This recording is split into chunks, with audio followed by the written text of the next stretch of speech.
안녕하세요. 고양이의 미친 수의사, 고양이의 미친 남자 수의사 고민남입니다. 한번 들어보신 적 있으실까요? 무하만사성. 집안의 고양이가 평안해야 모든 일이 잘 풀린다 라는 말로 제가 만들어낸 말입니다. 그런데 아이가 한 번이라도 아프신 경험이 있으신 분들은 아마 공감되실 거예요. 아이가 아프기 시작하면은 일이 손에 안 잡히고요. 뭔가 계속 마음도 그렇고 답답해집니다. 만약에 이렇게 일이 커지기 전에 우리 아이가 미리 병원에 방문해서 치료받았었다고 하면 어떨까요? 오늘은 그래서 준비했습니다. 고양이들이 아플 때 보이는, 몸이 안 좋을 때 보이는 대표적인 5가지 증상에 대해서 알려드릴까 합니다. 식사는 많이 잡섰어? 첫 번째로 관찰하셔야 될 내용은 식욕의 변화입니다. 이런 경우가 있었어요. 1년에 한 번씩 접종하러 오시는 보호자분이 최근에 우리 아이가 식욕도 음수욕도 너무 좋아요 라고 말씀하셔서 아이 상태를 봤는데 갈비뼈 부분에 살이 조금 부족해 보였고요. 털도 뭔가 좀 푸석푸석하니 안 좋아 보였습니다. 그래서 혈액 검사를 안내드렸고요. 검사 결과는 초기 당뇨였습니다. 합병증인 케톤산증까지 오지는 않아서 이제 위험하지 않게 아이를 치료를 시작을 했는데요. 이처럼 아이가 식사량이 늘거나 혹은 줄어들었을 경우에는 확인이 필요할 수 있습니다. 고양이들한테서 많이 호발하는 이제 호르몬 질환 중에 초반에는 식사량을 급격히 늘렸다가 합병증이 오면서 식사량을 감소시키는 경우가 있고요. 이럴 경우에는 이제 생명에 위협이 될 정도로 뭔가 합병증이 심하게 생기는 경우가 많기 때문에 식사량의 변화를 꾸준히 잘 관찰하시는 것이 중요합니다.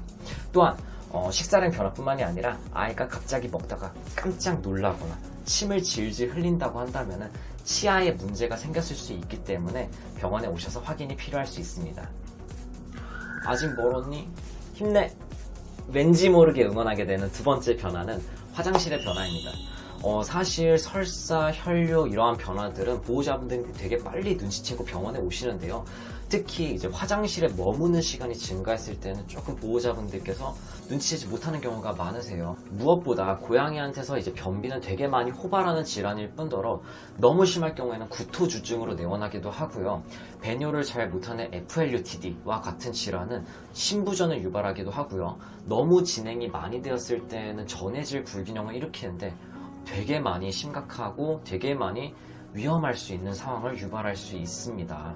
화장실을 잘 들여다보시면서 배뇨 횟수, 배뇨량, 그리고 화장실에 머무는 시간까지 잘 파악하고 계신다고 한다면 초기에 식습관의 변화라던가 내복약 등으로 아이를 좋아지게 만들 수도 있으니 잘 관찰하시는 게 중요할 것 같습니다.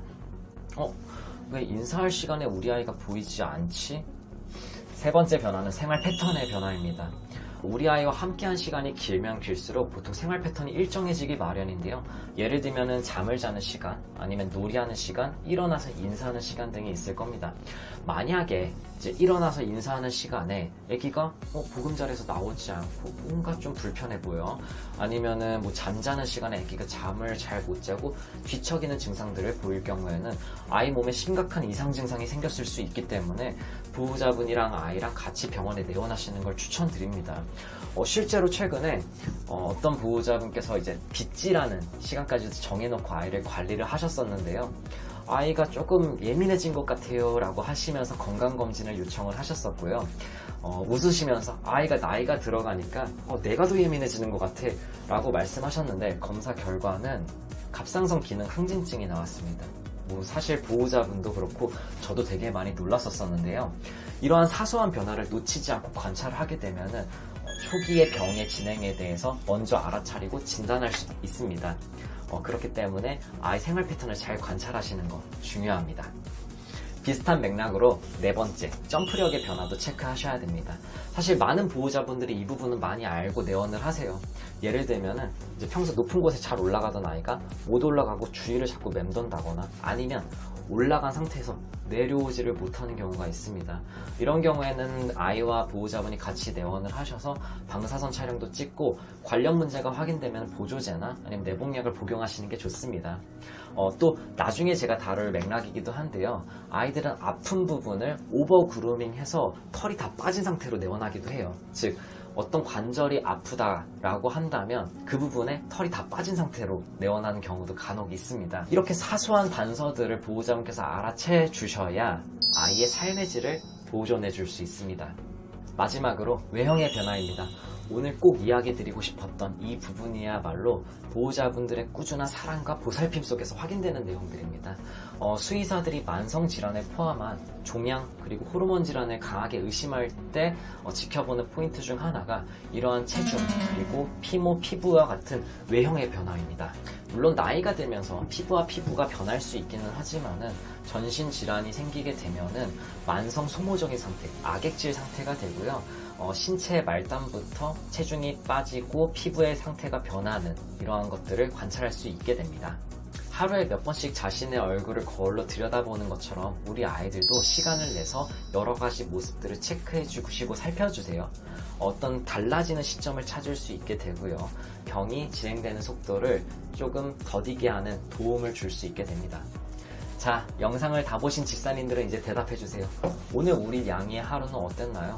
평소에 하던 것처럼 아침에 일어나서 인사는 잘 하던가요? 아침밥은 먹었나요? 물은 잘 챙겨 마셨고요. 예쁜 음가와 소변은 봤나요? 높은 곳까지 잘 올라가던가요?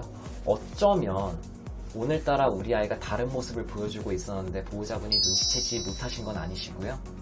우리 아이들은 말을 하지 못하기 때문에 우리 아이의 삶의 질은 보호자분에게 달려 있습니다. 평소와 다른 모습을 보여주고 있다면 병원에 오셔서 수의사와 상담해 주세요. 본 영상이 도움이 되셨다면 좋아요와 구독 부탁드리겠습니다. 다음에도 알찬 정보를 가지고 오도록 하겠습니다. 이상 고양이에 미친 수의사, 고양이에 미친 남자, 수의사 고민남이었습니다. 감사합니다.